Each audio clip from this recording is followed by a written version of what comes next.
ਪਿਆਰ ਭਰੀ ਸਤਿ ਸ਼੍ਰੀ ਅਕਾਲ ਜੀ ਸਾਰਿਆਂ ਦਰਸ਼ਕਾਂ ਨੂੰ। ਸਾਰਿਆਂ ਦਾ ਹਾਰਦਿਕ ਸਵਾਗਤ। ਨਾਲ ਸਾਡੇ ਜੁੜ ਚੁੱਕੇ ਨੇ ਪ੍ਰੋਫੈਸਰ ਇੰਦਰ ਸਿੰਘ ਘੱਗਾ ਜੀ। ਘੱਗਾ ਸਾਹਿਬ, ਤੁਹਾਡਾ ਹਾਰਦਿਕ ਸਵਾਗਤ ਜੀ ਸਾਡੇ ਚੈਨਲ ਤੇ। ਸਤਿ ਸ੍ਰੀ ਅਕਾਲ ਜੀ ਸਾਰਿਆਂ ਨੂੰ। ਹਾਂਜੀ ਘੱਗਾ ਸਾਹਿਬ, ਇਹ ਕੀ ਹੋ ਰਿਹਾ ਇਸ ਵਕਤ? ਜਿਹੜੀ ਇੰਦੌਰ ਦੇ ਵਿੱਚ ਘਟਨਾ ਵਾਪਰੀ ਹੈ ਕਿ 80 ਗੁਰੂ ਗ੍ਰੰਥ ਸਾਹਿਬ ਥੋੜੇ ਨਹੀਂ ਹੁੰਦੇ। ਅਗਰ ਗੁਰੂ ਗ੍ਰੰਥ ਸਾਹਿਬ ਵੱਖ-ਵੱਖ ਅਕੀਦਿਆਂ ਨੂੰ ਮੰਨਣ ਵਾਲੇ ਜਿਹੜੀਆਂ ਸੰਪਰਦਾਵਾਂ ਨੇ ਨਾਨਕਪੰਥੀ, ਉਹਨਾਂ ਦੇ ਕੋਲ ਮੌਜੂਦ ਨੇ ਔਰ ਸ਼ਰਧਾ ਰੱਖਦੇ ਨੇ, ਉਹਨਾਂ ਦਾ ਪਾਠ ਵੀ ਕਰਦੇ ਨੇ, ਤੇ ਫਿਰ ਕੀ ਕਾਰਨ ਪੈ ਗਿਆ ਕਿ ਜਿਹੜੇ ਆਪਣੇ ਆਪ ਨੂੰ ਖਾਲਸਾ ਪਰੰਪਰਾ ਨਾਲ ਜੁੜੇ ਹੋਏ ਲੋਕ ਨੇ, ਖਾਸ ਤੌਰ ਤੇ ਜਿਹੜੇ ਸਤਕਾਰ ਕਮੇਟੀ ਵਾਲੇ ਆ, ਇਹਨਾਂ ਦੇ ਵਿੱਚ ਇਹ ਝਮੇਲਾ ਜਿਹਾ ਇਹ ਕਿਉਂ ਖੜਾ ਹੋ ਰਿਹਾ? ਕਿਉਂ ਇੰਨੀ ਦੂਰ ਜਾ ਕੇ ਜਿਹੜੀ ਹੈ ਇਹਨਾਂ ਨੇ ਇਸ ਤਰੀਕੇ ਦੀ ਜਿਹੜੀ ਹਰਕਤ ਕੀਤੀ ਹੈ? ਉਹਦੇ ਕੀ ਮਾਇਨੇ ਹੈ ਔਰ ਪੰਜਾਬ ਦੇ ਵਿੱਚ ਉਹਨਾਂ ਨੂੰ ਤੁਸੀਂ ਕਿਵੇਂ ਦੇਖਦੇ ਹੋ? ਇਹ ਤਾਂ ਜੀ ਪਹਿਲਾਂ ਪੰਜਾਬ ਦੇ ਵਿੱਚ ਵੀ ਇਹਨਾਂ ਨੇ ਇਸ ਤਰ੍ਹਾਂ ਦਾ ਬਹੁਤ ਮਨਮਾਨੀਆਂ ਕੀਤੀਆਂ ਨੇ। ਸਤਕਾਰ ਕਮੇਟੀ ਦੇ ਨਾਂ ਤੇ ਗੁਰਦੁਆਰਿਆਂ ਦੇ ਵਿੱਚ ਜਾ ਕੇ ਹੜਦੁੰਮ ਮਚਾਇਆ, ਕਈਆਂ ਨੂੰ ਕੁੱਟਮਾਰ ਕੀਤੀ ਹੈ, ਕਈਆਂ ਥਾਵਾਂ ਤੋਂ ਗੁਰੂ ਗ੍ਰੰਥ ਸਾਹਿਬ ਚੁੱਕ ਕੇ ਵੀ ਲੈ ਜਾਂਦੇ ਨੇ। ਪਰ ਉਹ ਜਿਹੜਾ ਇੱਥੇ ਮਰਿਆਦਾ ਦੀ ਇਹ ਗੱਲਾਂ ਕਰਦੇ ਨੇ, ਉਹਦੇ ਵਾਸਤੇ ਸ਼੍ਰੋਮਣੀ ਕਮੇਟੀ ਜ਼ਿੰਮੇਵਾਰ ਹੈ। ਜੇ ਸ਼੍ਰੋਮਣੀ ਕਮੇਟੀ ਨੇ ਗੁਰਦੁਆਰਾ ਖੋਲੇ ਜਾਣ ਤੋਂ ਪਹਿਲਾਂ ਕੋਈ ਮਰਿਆਦਾ ਅੱਜ ਤੱਕ ਲਾਗੂ ਹੀ ਨਹੀਂ ਕੀਤੀ ਕਿ ਗੁਰਦੁਆਰਾ ਖੋਲਣ ਤੋਂ ਪਹਿਲਾਂ ਭਾਈ ਤੁਸੀਂ ਜ਼ਮੀਨ ਕਿੱਥੋਂ ਲਈ ਹੈ, ਕਿੰਨੀ ਲਈ ਹੈ, ਤੇ ਉਹ ਜ਼ਮੀਨ ਕਿਹਦੇ ਨਾਂ ਤੇ ਹੈ। ਪਹਿਲੀ ਗੱਲ ਤਾਂ ਜ਼ਮੀਨਾਂ ਨਹੀਂ ਕਬਜ਼ੇ ਕਰਨ ਵਾਸਤੇ ਜ਼ਮੀਨਾਂ ਤੇ ਗੁਰੂ ਗ੍ਰੰਥ ਸਾਹਿਬ ਦਾ ਪ੍ਰਕਾਸ਼ ਕਰਕੇ ਗੁਰਦੁਆਰੇ ਬਣਾ ਲਏ ਜਾਂਦੇ ਨੇ। ਫਿਰ ਉੱਥੇ ਜਿਹੜੀ ਇਨਕਮ ਹੈ ਉਹ ਕਿਹੜੇ ਖਾਤੇ 'ਚ ਜਾਂਦੀ ਹੈ, ਕੋਈ ਪੁੱਛਣ ਵਾਲਾ ਨਹੀਂ ਹੈ। ਉੱਥੇ ਪ੍ਰਧਾਨ ਹੈ ਜਿਹੜਾ, ਉਹ ਗੁਰਮਤਿ ਦੀ ਕਿੰਨੀ ਕੁ ਵਾਕਫੀ ਜਾਣਕਾਰੀ ਰੱਖਦਾ ਹੈ। ਉੱਥੇ ਜਿਹੜੇ ਬਾਕੀ ਪ੍ਰਬੰਧਕ ਨੇ, ਕਿੰਨੇ ਕੁ ਗੁਰਮਤਿ ਦੇ ਮਾਹਰ ਨੇ।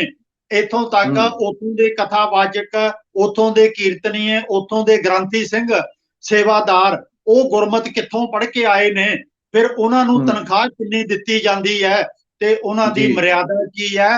ਇਹ ਸ਼੍ਰੋਮਣੀ ਕਮੇਟੀ ਵੱਲੋਂ, ਅਖੌਤੀ ਅਕਾਲ ਤਖਤ ਦੇ ਜਥੇਦਾਰ ਵੱਲੋਂ ਅੱਜ ਤੱਕ ਕਦੇ ਕੋਈ ਨਿਯਮ ਨਹੀਂ ਬਣਾਇਆ ਗਿਆ। ਮੈਂ ਪ੍ਰੈਕਟੀਕਲ ਤੌਰ ਤੇ ਆਪ ਦੇਖਿਆ, ਜਾਣਦਾ, ਪੜਤਾਲਾਂ ਕੀਤੀਆਂ ਨੇ। ਜਦੋਂ ਮੈਂ ਅਕਾਲ ਤਖਤ ਦੇ ਜਥੇਦਾਰ ਨਾਲ ਸੀ, 99% ਗੁਰਦੁਆਰੇ ਜ਼ਮੀਨਾਂ ਤੇ ਕਬਜ਼ੇ ਕਰਨ ਵਾਸਤੇ ਬਣੇ ਹੋਏ ਨੇ, ਤੇ ਉਹਨਾਂ ਦਾ ਕੋਈ ਜ਼ਮੀਨ ਖਰੀਦੀ ਨਹੀਂ। ਅਗਲੀ ਗੱਲ ਕਿ ਪੰਜਾਬ ਦੇ ਵਿੱਚ ਜਦੋਂ ਬਹੁਤ ਜ਼ਿਆਦਾ ਇਹਨਾਂ ਨੇ ਕੜਮਾਸ ਮਚਾਇਆ ਸਤਕਾਰ ਕਮੇਟੀ ਵਾਲਿਆਂ ਨੇ, ਤੇ ਮਾਰ ਕੁੱਟਾਂ ਹੋ ਗਈਆਂ, ਉਸ ਤੋਂ ਬਾਅਦ ਪੰਜਾਬ ਵਿੱਚ ਤਾਂ ਇਹ ਬੰਦ ਹੋ ਗਏ, ਰੌਲਾ ਪੈ ਗਿਆ, ਤੇ ਫਿਰ ਇਹਨਾਂ ਨੇ ਹੁਣ ਪੰਜਾਬ ਤੋਂ ਬਾਹਰ ਜਾ ਕੇ ਇਹ ਕੰਮ ਕਰਨਾ ਸ਼ੁਰੂ ਕਰ ਦਿੱਤਾ ਹੈ। ਤੇ ਨਾ ਪੰਜਾਬ ਵਾਲਿਆਂ ਨੂੰ ਗੁਰਮਤਿ ਬਾਰੇ ਦੱਸਣ ਵਾਲਾ ਕੋਈ, ਤੇ ਨਾ ਪੰਜਾਬ ਤੋਂ ਬਾਹਰ ਵਾਲਿਆਂ ਨੂੰ ਗੁਰਮਤਿ ਬਾਰੇ ਦੱਸਣ ਵਾਲਾ ਕੋਈ। ਹਰ ਕੋਈ ਬੰਦਾ ਡਾਂਗ ਮੋਢੇ ਤੇ ਰੱਖ ਕੇ, ਜਿਵੇਂ ਉਹ ਪਹਿਲਾਂ ਤਾਂ 12 ਮਿਸਲਾਂ ਸੀ ਮਹਾਰਾਜਾ ਰਣਜੀਤ ਸਿੰਘ ਦੇ ਰਾਜ ਤੋਂ ਪਹਿਲਾਂ, ਤੇ ਵੱਧਦੀਆਂ ਪਤਾ ਨਹੀਂ ਕਿੰਨੀਆਂ ਬਣ ਗਈਆਂ ਸੀ, ਉਹੀ ਹਾਲ ਅੱਜ ਸਾਡਾ ਹੋਇਆ। ਹਰੇਕ ਦੀ ਆਪੋ ਧਾਪੀ ਬਣੀ ਹੋਈ ਹੈ, ਤੇ ਕਿਹੜੇ ਨੇ ਕੀ ਕਰਨਾ ਉੱਤੇ ਕੰਟਰੋਲਿੰਗ ਅਥਾਰਟੀ ਕੋਈ ਨਹੀਂ ਹੈ। ਉਂਝ ਅਕਾਲ ਦਾ ਤਖਤ ਹੈ, ਅਕਾਲ ਦੇ ਤਖਤ ਦਾ ਜਥੇਦਾਰ ਹੈ। ਇਹ ਸ਼੍ਰੋਮਣੀ ਕਮੇਟੀ ਪੰਥ ਦੀ ਨੁਮਾਇੰਦਾ ਜਥੇਬੰਦੀ ਹੈ, ਪਰ ਪੰਥ ਦਾ ਬੇੜਾ ਬੈਠਿਆ ਹੋਇਆ ਇਹਨਾਂ ਨੂੰ ਕਿਤੇ ਵੀ ਨਜ਼ਰ ਨਹੀਂ ਆਉਂਦਾ। ਇਹ ਜਿਹੜਾ ਬਾਹਰ ਘਟਨਾ ਵਾਪਰੀ ਹੈ ਬਹੁਤ ਦੁਖਦਾਈ ਹੈ। ਮੈਂ ਇਹ ਕਹਿਣ ਤੇ ਮਜਬੂਰ ਹਾਂ ਕਿ ਉਹਨਾਂ ਲੋਕਾਂ ਨੂੰ ਜਿਹੜੇ ਗੁਰੂ ਗ੍ਰੰਥ ਸਾਹਿਬ ਨਾਲ ਪਹਿਲਾਂ ਹੀ ਪਿਆਰ ਕਰ ਰਹੇ ਨੇ, ਉਹਨਾਂ ਨੂੰ ਗੁਰਮਤਿ ਸਮਝਾਉਣੀ ਚਾਹੀਦੀ ਸੀ ਪਿਆਰ ਨਾਲ ਜਾ ਕੇ। ਬਲਕਿ ਜੇ ਉਹ ਆਪਣੀ ਪੰਜਾਬੀ ਬੋਲੀ ਨਹੀਂ ਵੀ ਜਾਣਦੇ ਤਾਂ ਉਹਨਾਂ ਦੀ ਬੋਲੀ ਵਿੱਚ ਕਿਤਾਬਾਂ ਅਨੁਵਾਦ ਹੋਣੀਆਂ ਚਾਹੀਦੀਆਂ ਸੀ। ਗੁਰੂ ਗ੍ਰੰਥ ਸਾਹਿਬ ਉਹਨਾਂ ਦੀ ਬੋਲੀ 'ਚ 1 2 4 6 ਜਿੰਨੀਆਂ ਜਿਲਦਾਂ 'ਚ ਹੋ ਸਕਦਾ, ਉਹਨਾਂ ਦੀ ਬੋਲੀ 'ਚ ਉਹਨਾਂ ਜਿਲਦਾਂ 'ਚ ਉਤਾਰਾ ਕਰਕੇ ਉਹਨਾਂ ਨੂੰ ਦਿੱਤਾ ਜਾਂਦਾ।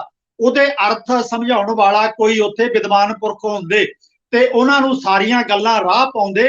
ਉਹ ਜਿਹੜੇ ਆਪ ਗੁਰਮਤਿ ਵਾਲੇ ਪਾਸੇ ਆਉਣ ਨੂੰ ਤਿਆਰ ਨੇ, ਇਹ ਡਾਂਗ ਸੋਟੇ ਦੇ ਜ਼ੋਰ ਨਾਲ ਉਹਨਾਂ ਨੂੰ ਵੀ ਗੁਰਮਤਿ ਨਾਲੋਂ ਤੋੜਨ ਦੇ ਉੱਤੇ ਲੱਕ ਬੰਨਿਆ ਹੋਇਆ। ਲਿਆਉਣ ਵਾਸਤੇ ਕੋਈ ਤਿਆਰ ਨਹੀਂ, ਹਟਾਉਣ ਨੂੰ ਜਾਂ ਛੇਕਣ ਨੂੰ ਸਾਰੇ ਇਸੇ ਕੰਮ ਤੇ ਲੱਗੇ ਹੋਏ ਨਜ਼ਰ ਆਉਂਦੇ ਨੇ। ਜੀ ਪ੍ਰੋਫੈਸਰ ਸਾਹਿਬ, ਤੁਹਾਡੀ ਗੱਲਬਾਤ 'ਚ ਦੋ ਚੀਜ਼ਾਂ ਆਉਂਦੀਆਂ ਨੇ ਜਿਹੜੀਆਂ ਕਿ ਅੱਗੇ ਸਵਾਲ ਮੰਗਦੀਆਂ ਨੇ। ਪਹਿਲੀ, ਗੁਰਮਤਿ ਆਪਾਂ ਕਿਹੜੀ ਚੀਜ਼ ਨੂੰ ਜਿਹੜੀ ਹੈ ਉਹ ਆਖੀਏ, ਕਿ ਆਪਾਂ ਉਸ ਨੂੰ ਗੁਰਮਤਿ ਆਖੀਏ ਜੋ ਜਿਹੜੀ ਹੈ ਮਰਜ਼ਾਦਾ ਬਣਾਈ ਗਈ ਹੈ ਸ਼੍ਰੋਮਣੀ ਗੁਰਦੁਆਰਾ ਪ੍ਰਬੰਧਕ ਕਮੇਟੀ ਦੇ ਗਠਨ ਤੋਂ ਬਾਅਦ ਵਿਦਵਾਨਾਂ ਵੱਲੋਂ, ਜਾਂ ਅਸੀਂ ਗੁਰਮਤਿ ਉਸ ਚੀਜ਼ ਨੂੰ ਮੰਨੀਏ ਜੋ ਗੁਰੂ ਗ੍ਰੰਥ ਸਾਹਿਬ ਮਹਾਰਾਜ ਦੇ ਵਿੱਚ ਉਪਦੇਸ਼ ਹੈ। ਉਹ ਚਾਹੇ ਕਿਸੇ ਵੀ ਬੋਲੀ, ਚਾਹੇ ਕਿਸੇ ਵੀ ਭਾਸ਼ਾ ਦੇ ਵਿੱਚ ਚੱਲ ਜਾਏ, ਉਪਦੇਸ਼ ਉਹੀ ਜਾਂਦਾ ਸਾਰੇ ਪਾਸੇ। ਕਿਹੜੀ ਚੀਜ਼ ਨੂੰ ਗੁਰਮਤ ਆਖੀਏ ਤੇ ਗੁਰਮਤ ਦੇ ਨਾਲ ਕਿਵੇਂ ਜੋੜਨਾ ਕਰੀਏ? ਹਾਂਜੀ, ਪਹਿਲੀ ਗੱਲ ਤਾਂ ਇਹੀ ਹੈ ਕਿ ਆਪਾਂ ਗੁਰਬਾਣੀ ਨੂੰ ਆਪ ਸਮਝ ਕੇ ਜਿੰਨਾ ਟਾਈਮ ਹੈ, ਜਿੰਨੀ ਬੁੱਧੀ ਹੈ, ਜਿਹੋ ਜਿਹਾ ਕੰਮ ਕਰ ਸਕਦੇ ਆ ਆਪਾਂ ਗੁਰਬਾਣੀ ਨੂੰ ਆਪ ਥੋੜੀ ਥੋੜੀ ਸਮਝ ਕੇ ਪੜ੍ਹਨ ਦਾ ਯਤਨ ਕਰੀਏ। ਹੁਣ ਆਪਣੇ ਤਾਂ ਕਿਰਾਏ ਦੇ ਪਾਠ ਹੋ ਰਹੇ ਨੇ, ਅਖੰਡ ਪਾਠ ਵੀ ਕਿਰਾਏ ਤੇ, ਸਮੇਤ ਦਰਬਾਰ ਸਾਹਿਬ ਅੰਮ੍ਰਿਤਸਰ ਦੀਆਂ ਪ੍ਰਕਰਮਾਂ ਦੇ ਵਿੱਚ ਕਈ ਕਈ ਸਾਲ ਦੇ ਅਖੰਡ ਪਾਠ ਬੁੱਕ ਹੋਏ ਨੇ। ਵਿਦੇਸ਼ਾਂ 'ਚ ਬੈਠੇ ਵੀ ਪਾਠ ਬੁੱਕ ਕਰਾ ਰਹੇ ਨੇ ਤੇ ਕਮਾਈ ਦਾ ਸਾਧਨ ਬਣਿਆ ਹੋਇਆ ਗੁਰੂ ਗ੍ਰੰਥ ਸਾਹਿਬ। ਸਮਝਣ ਸਮਝਾਉਣ ਦੀ ਗੱਲ ਹੀ ਭੁਲਾ ਦਿੱਤੀ ਗਈ ਹੈ। ਤੇ ਪਹਿਲੀ ਗੱਲ ਤਾਂ ਬਾਣੀ ਨੂੰ ਆਪ ਸਮਝਣਾ। ਦੂਜੀ ਗੱਲ ਹੈ ਰਹਿਤ ਮਰਿਆਦਾ ਦੀ। ਜਿੱਥੋਂ ਤੱਕ ਗੱਲ ਹੈ, ਰਹਿਤ ਮਰਿਆਦਾ ਅੱਜ ਤੋਂ ਤਕਰੀਬਨ 80-90 ਸਾਲ ਪਹਿਲਾਂ ਦੀ ਬਣੀ ਹੋਈ ਹੈ ਤੇ ਉਦੋਂ ਤੋਂ ਅੱਜ ਤੱਕ ਇਹਦੇ ਵਿੱਚ ਕੋਈ ਤਬਦੀਲੀ ਸੋਧ ਨਹੀਂ ਕੀਤੀ ਗਈ ਤੇ ਦੁਨੀਆ ਕਿਤੇ ਦੀ ਕਿਤੇ ਲੰਘ ਗਈ। ਭਾਰਤ ਦੇ ਸੰਵਿਧਾਨ ਦੇ ਵਿੱਚ ਕਈ ਸਾਰੀਆਂ ਤਬਦੀਲੀਆਂ ਸੋਧਾਂ ਕਰ ਲਈਆਂ ਗਈਆਂ ਨੇ। ਦੁਨੀਆ ਦੇ ਬਾਕੀ ਸੰਵਿਧਾਨਾਂ ਦੇ ਵਿੱਚ ਵੀ ਲੋੜ ਦੇ ਮੁਤਾਬਕ ਸੋਧਾਂ ਕਰ ਲਈਆਂ ਜਾਂਦੀਆਂ ਨੇ।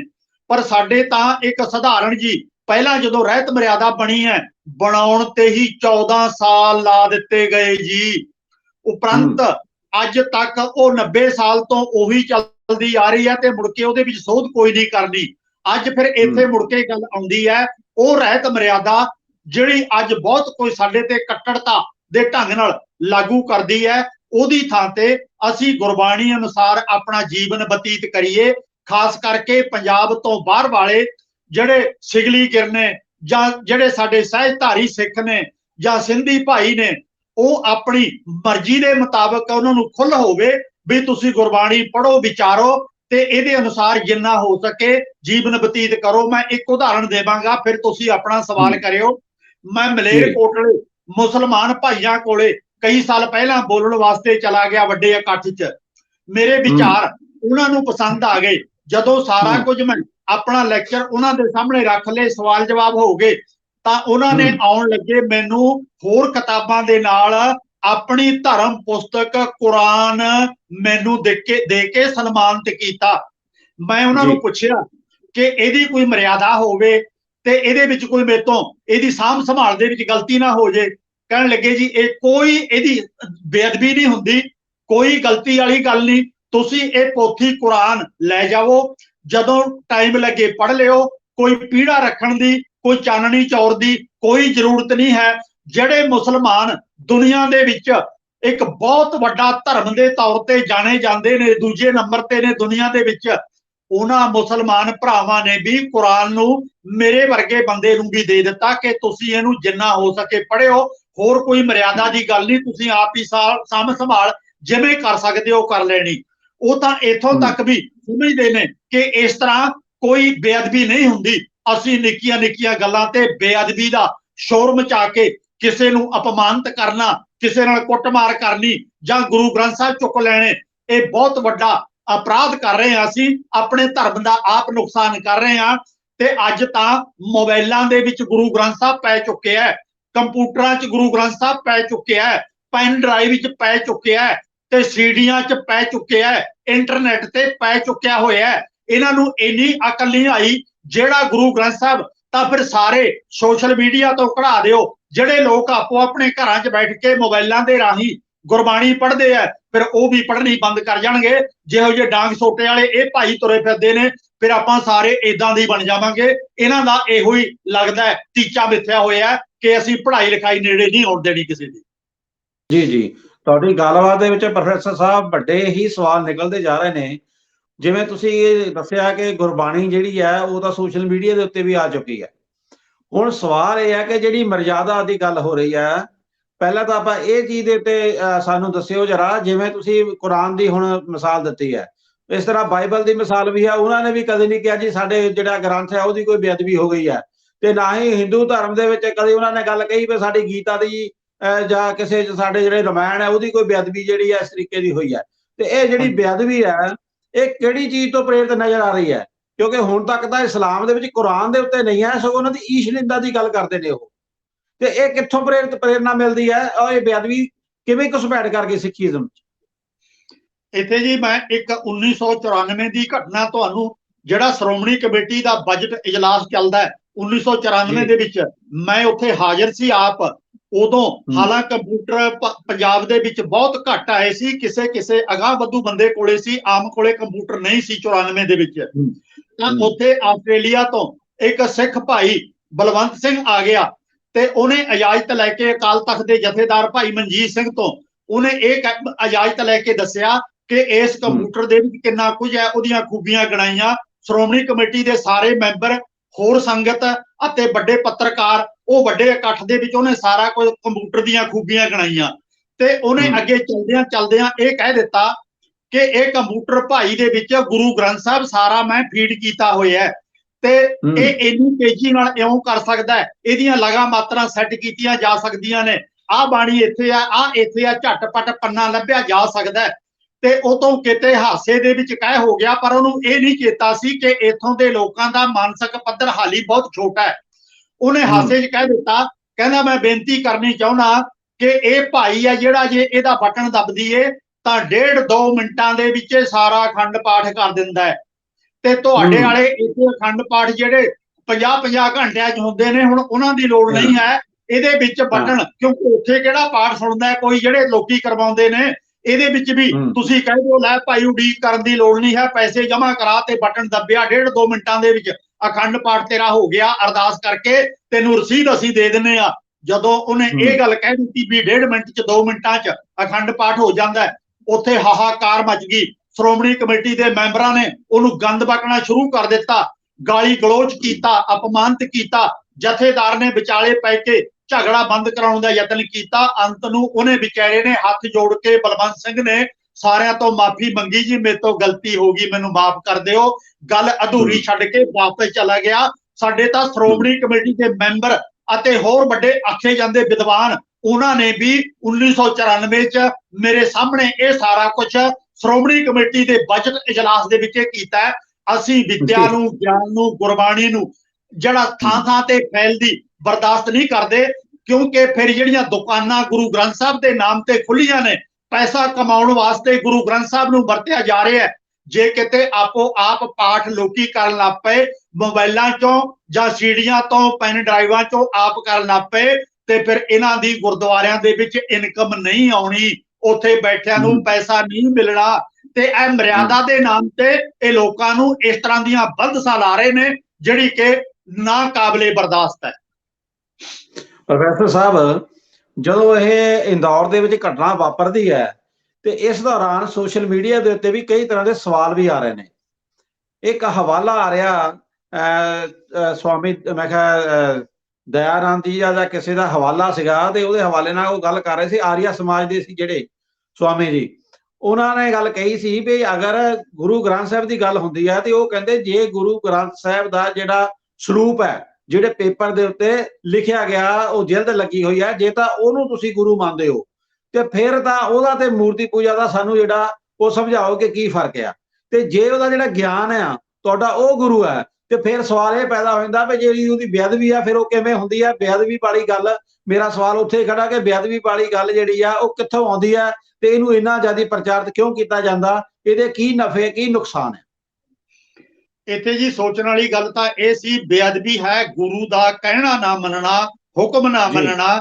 ਜਿਹੜਾ ਕੁਝ ਗੁਰਬਾਣੀ ਜੋ ਕਹਿੰਦੀ ਹੈ ਭਾਈ ਸਿੱਖੋ ਸ਼ਰਾਬ ਨਹੀਂ ਪੀਣੀ, ਤਾਂ ਅਸੀਂ ਹੱਥ ਜੋੜ ਕੇ ਕਹਿ ਦਈਏ ਸੱਚੇ ਪਾਤਸ਼ਾਹ ਤੁਹਾਡਾ ਹੁਕਮ ਅਸੀਂ ਮੰਨ ਲਿਆ, ਅੱਗੇ ਤੋਂ ਨਹੀਂ ਪੀਵਾਂਗੇ। ਇਸੇ ਤਰ੍ਹਾਂ ਝੂਠ ਨਹੀਂ ਬੋਲਣਾ, ਰਿਸ਼ਵਤ ਨਹੀਂ ਲੈਣੀ, ਜਾਤ ਪਾਤ ਨੂੰ ਨਹੀਂ ਮੰਨਣਾ, ਔਰਤਾਂ ਨੂੰ ਬਰਾਬਰ ਦਾ ਦਰਜਾ ਦੇਣਾ। ਇਸ ਤਰ੍ਹਾਂ ਕਿੰਨੇ ਸਾਰੇ ਹੁਕਮ ਨੇ ਗੁਰੂ ਸਾਹਿਬ ਦੇ, ਉਹਨਾਂ ਨੂੰ ਸਿਰ ਮੱਥੇ ਸਵੀਕਾਰ ਕਰਕੇ ਉਹਦੇ ਅਨੁਸਾਰ ਜ਼ਿੰਦਗੀ ਜਿਉਣੀ, ਇਹ ਹੈ ਗੁਰੂ ਦਾ ਅਸਲ ਸਤਿਕਾਰ। ਜਿਹੜਾ ਇੱਕ ਬੱਚਾ ਆਪਣੇ ਪਿਓ ਦੇ ਪੈਰੀਂ ਹੱਥਾਂ ਰੋਜ਼ਾਨਾ ਲਾਈ ਜਾਵੇ ਪਰ ਉਹਦਾ ਕਹਿਣਾ ਨਾ ਮੰਨੇ, ਉਹਦੀਆਂ ਲੋੜਾਂ ਪੂਰੀਆਂ ਨਾ ਕਰੇ ਤੇ ਉਹਦੀ ਦਵਾ ਦਾਰੂ ਅਤੇ ਖਾਣੇ ਦਾਣੇ ਦਾ ਪ੍ਰਬੰਧ ਨਾ ਕਰੇ, ਜੇ ਕਿਤੇ ਨਾਰਾਜ਼ ਹੁੰਦਾ ਉਹਦਾ ਪਿਤਾ ਤਾਂ ਅੱਗੋਂ ਕਹਿ ਦੇਵੇ ਲੈ ਮੈਂ ਤੁਹਾਡੇ ਪੈਰੀਂ ਹੱਥਾਂ ਰੋਜ਼ ਲਾਉਣਾ ਤੇ ਤੁਸੀਂ ਐਵੇਂ ਗੁੱਸੇ ਹੋਈ ਜਾਂਦੇ ਹੋ। ਪੈਰੀਂ ਹੱਥ ਲਾਉਣ ਦੀ ਲੋੜ ਨਹੀਂ, ਉਹਦਾ ਕੋਈ ਫਾਇਦਾ ਨਹੀਂ।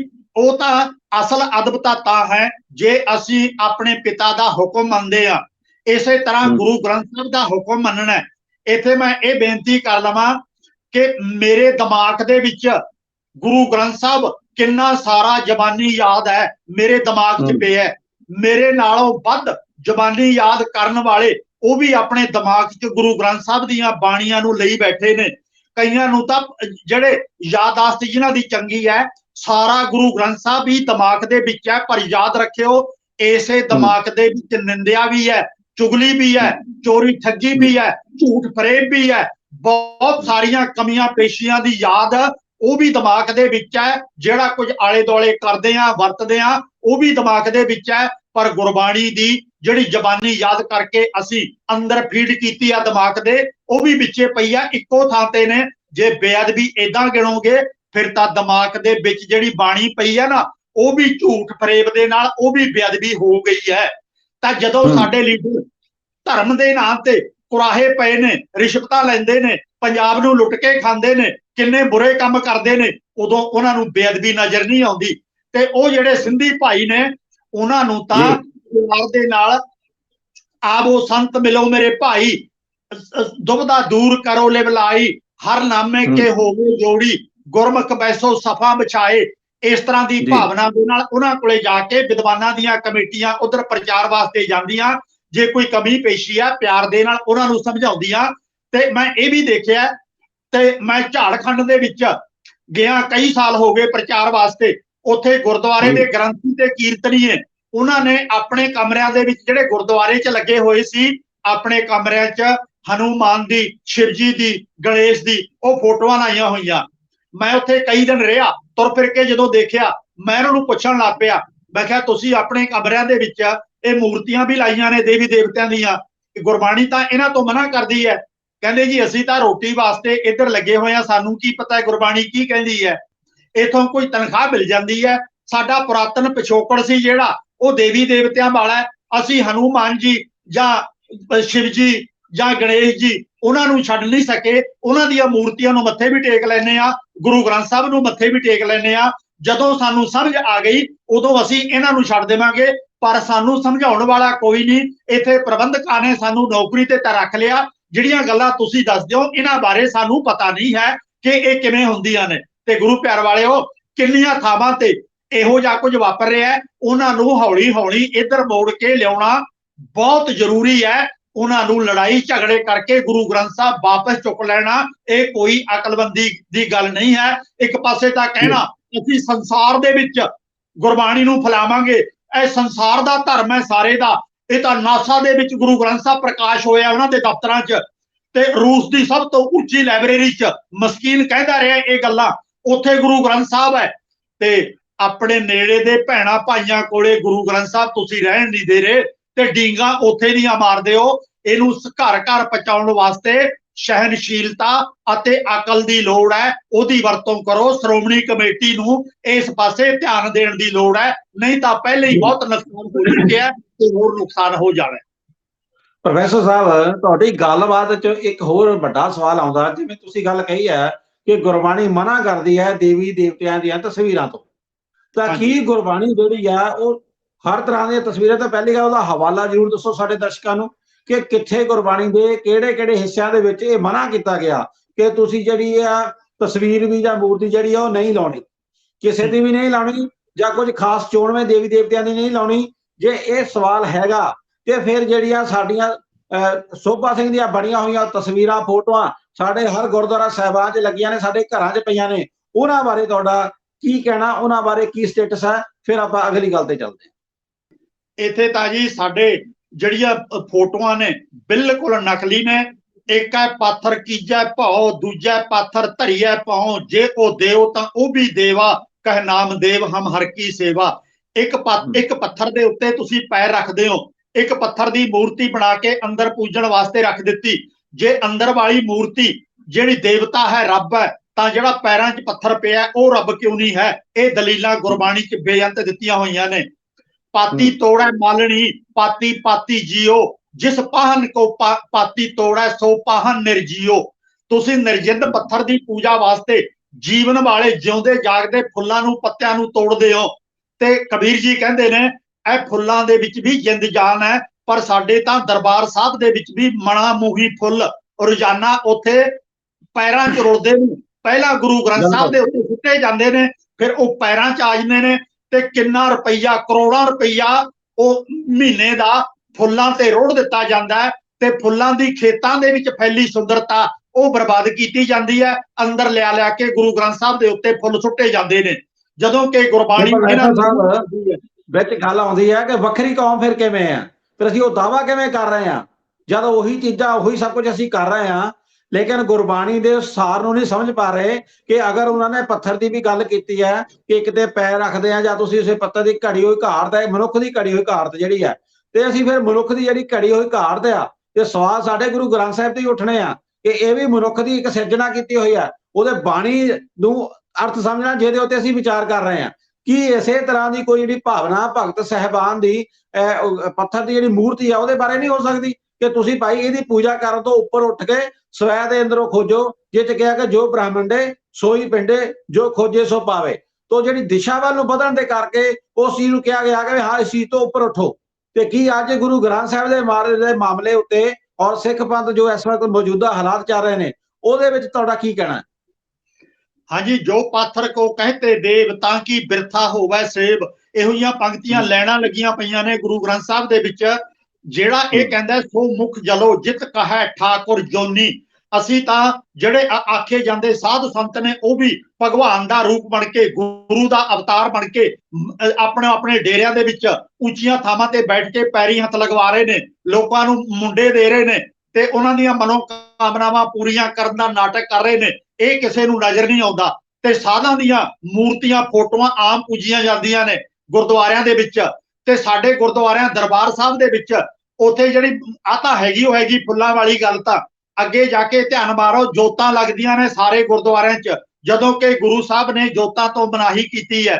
ਜਿਹੜੇ ਸਾਰੇ ਪੰਜਾਬ ਦੇ ਗੁਰਦੁਆਰਿਆਂ 'ਚ ਘੁੰਮ ਕੇ ਦੇਖ ਲਓ, ਉਹ ਕੰਮ ਸਾਰੇ ਕਿਤੇ ਹੋ ਰਹੇ ਨੇ ਜਿਹੜੇ ਕਿ ਗੁਰਬਾਣੀ ਸਾਨੂੰ ਮਨਾ ਕਰਦੀ ਹੈ, ਉਹ ਤਾਂ ਸਾਨੂੰ ਨਜ਼ਰ ਨਹੀਂ ਆਉਂਦੇ ਤੇ ਇਸੇ ਉਹ ਬਾਹਰਲੇ ਸਾਨੂੰ ਨਜ਼ਰ ਆਉਂਦੇ ਨੇ। ਉੱਥੇ ਉਹਨਾਂ ਨੂੰ ਅਸੀਂ ਸਿੱਧੇ ਰਾਹ ਪਾਉਣ ਦਾ ਡਾਂਗ ਸੋਟਾ ਫੜ ਕੇ ਚੱਲ ਪਏ ਆ, ਪਰ ਗਿਆਨ ਅਕਲ ਤਾਂ ਆਪਣੇ ਆਪ ਨੂੰ ਇੱਥੇ ਪੰਜਾਬ ਦੇ ਵਿੱਚ ਲਾਗੂ ਨਹੀਂ ਹੋ ਸਕਿਆ। ਇੱਕ ਇੱਕ ਪਿੰਡ ਦੇ ਵਿੱਚ 10-10 ਗੁਰਦੁਆਰੇ ਬਣੇ ਪਏ ਨੇ, ਇੱਕ ਦੂਜੇ ਨਾਲ ਟਕਰਾਓ ਪੈਦਾ ਹੋਏ ਨੇ ਤੇ ਆਪਸ ਸਾਡੀ ਮੱਤ ਇੱਕ ਦੂਜੇ ਨਾਲ ਨਹੀਂ ਮਿਲਦੀ। ਗੁਰਬਾਣੀ ਦੇ ਮਾਮਲੇ 'ਚ, ਅਰਥਾਂ ਦੇ ਮਾਮਲੇ 'ਚ ਅਸੀਂ ਵੱਖੋ ਵੱਖਰੇ ਆ ਤੇ ਮੂਰਤੀਆਂ ਸਾਡੇ ਗੁਰੂ ਗ੍ਰੰਥ ਸਾਹਿਬ ਨੂੰ ਮੂਰਤੀ ਦੇ ਰੂਪ 'ਚ ਹੀ ਪੂਜਾ ਕਰ ਰਹੇ ਆ। ਇੱਕ ਗੱਲ ਇੱਥੇ ਜਿਹੜੀ ਕਿ ਮੈਨੂੰ ਯਾਦ ਆ ਗਈ, ਬੜੀ ਮਹੱਤਵਪੂਰਨ ਹੈ।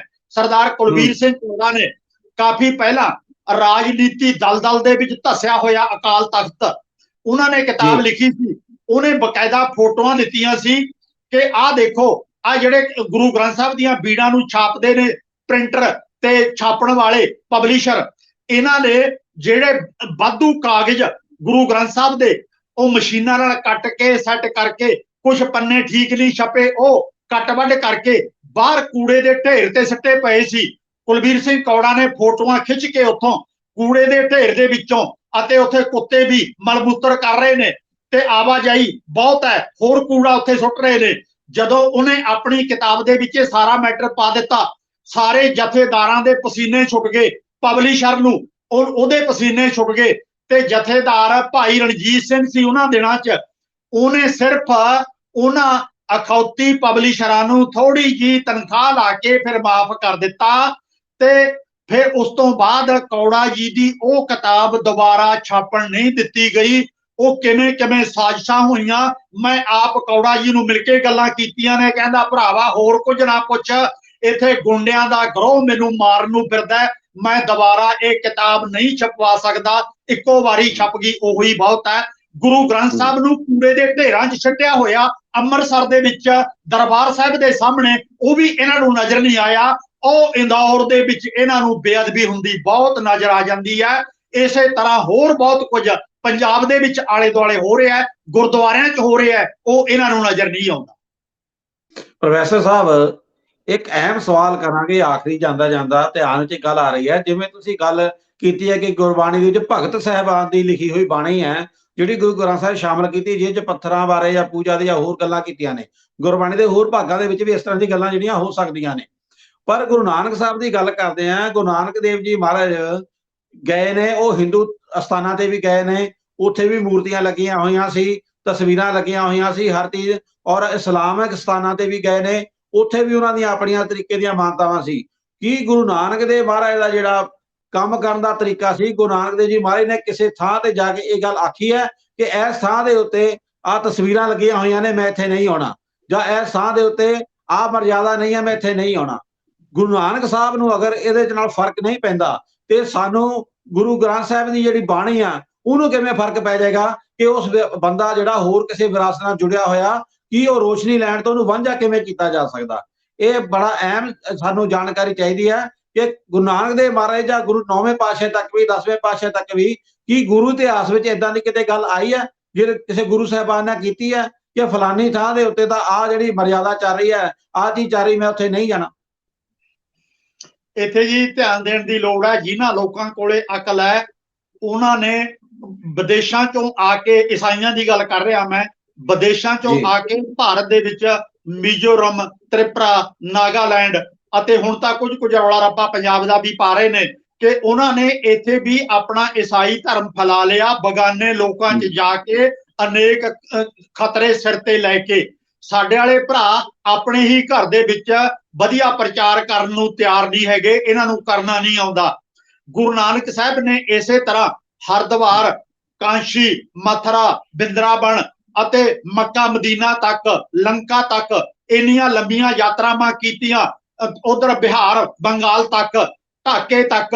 ਉਹ ਇੰਨੀਆਂ ਲੰਬੀਆਂ ਯਾਤਰਾ ਕਰਨ ਵਾਸਤੇ ਘੁੰਮਣ ਫਿਰਨ ਅਰਬ ਦਾ ਸਫ਼ਰਨਾਮਾ ਵੀ ਕਰਨ ਵਾਸਤੇ ਗਏ ਸੀ ਤੇ ਉਹਨਾਂ ਨੇ ਮੁਸ਼ਕਲਾਂ ਝੱਲ ਕੇ ਉਹਨਾਂ ਹਾਲਾਤਾਂ ਦੇ ਵਿੱਚ ਜਾ ਕੇ ਉਹਨਾਂ ਲੋਕਾਂ ਨੂੰ ਇਹ ਨਹੀਂ ਕਿਹਾ ਕਿ ਇੱਥੇ ਤੁਹਾਡੀ ਆਹ ਮਨਮਤ ਹੋ ਰਹੀ ਹੈ, ਮੈਂ ਨਹੀਂ ਇੱਥੇ ਬੋਲਾਂਗਾ। ਉਹਨਾਂ ਨੇ ਉਸ ਮਨਮਤ ਬਾਰੇ ਪਿਆਰ ਦੇ ਨਾਲ ਉਹਨਾਂ ਨੂੰ ਸਮਝਾਇਆ ਕਿ ਭਾਈ ਮੂਰਤੀ ਦੇ ਵਿੱਚੋਂ ਕੀ ਕੱਢੋਗੇ, ਉਹ ਪ੍ਰਮਾਤਮਾ ਤਾਂ ਹਰ ਥਾਂ ਤੇ ਮੌਜੂਦ ਹੈ, ਉਹ ਤਾਂ ਤੁਹਾਡੇ ਅੰਦਰ ਵੀ ਮੌਜੂਦ ਹੈ। ਪਾਣੀ ਦੀ ਪੂਜਾ ਕਰਕੇ ਕੀ ਕਰੋਗੇ, ਪਾਣੀ ਤਾਂ ਚੰਗਾ ਮੰਦਾ ਸਾਰੇ ਕਿਤੇ ਜਿਹੋ ਜਿਹੇ ਇਲਾਕੇ ਚੋਂ ਲੰਘਦਾ ਉਹੋ ਜਿਹਾ ਹੋ ਜਾਂਦਾ। ਇਹ ਸਾਡੇ ਮਨ ਨੂੰ ਕਿਵੇਂ ਧੋ ਸਕਦਾ ਹੈ? ਇਸ ਤਰ੍ਹਾਂ ਦੀਆਂ ਦਲੀਲ ਵਾਲੀਆਂ ਗੱਲਾਂ ਕਰਕੇ ਰਾਜਿਆਂ ਕੋਲੇ ਵੀ